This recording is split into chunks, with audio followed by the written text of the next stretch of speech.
iki alem dediler be Hüseyin arvah bir lohiden qaziye Kerbela rəqəm vurulub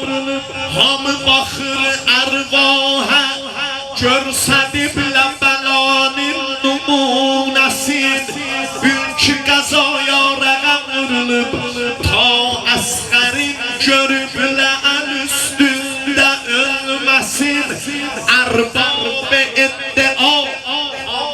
gizlədim səsin Musa görüb dəcül bu qəziyə əsa günü Həzrət Musa əla nəbiyyəna bir qədəm çəkildi dala Xudaya mənim işimdir İsa ibn Məryəm Bismillah İsa görübdi söz soşub və azapəndidən Ah dırnağı sökür dağı dur bəndidən Var ölmə qayəsi Nə ki şam-ı eşa günü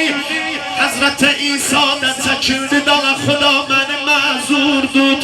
İbrahim Xəlilullah Bismillah İn buya il meydan İbrahim Xəlilullah da eləyə bilmədi Ərvahara düşübdi qəraz şura vəlvələ Ki satan alan ikisi verdi ələ Seyyid-i şühəda gəldi qabağa Xudaya Var hər qədər bəla mətali Xuda sat özüm mənə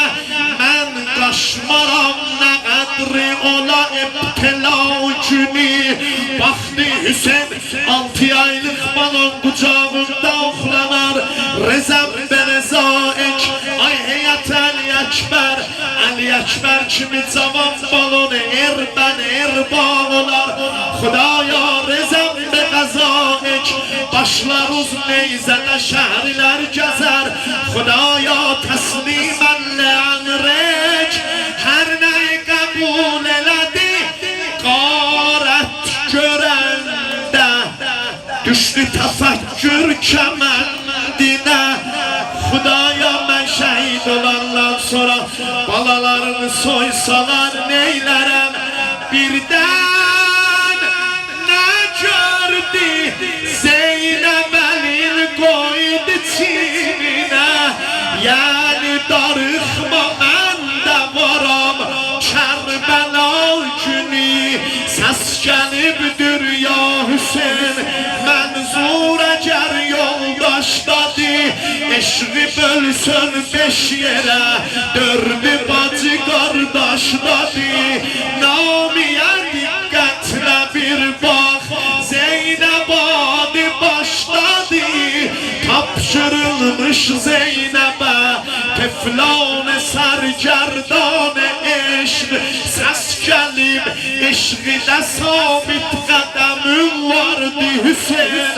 Mərhaba nəsrə minəlləh Ələmin vardı Hüseyin Zeynəbün var Sənin ayana qəbim vardı Hüseyin Bacısı onda dəma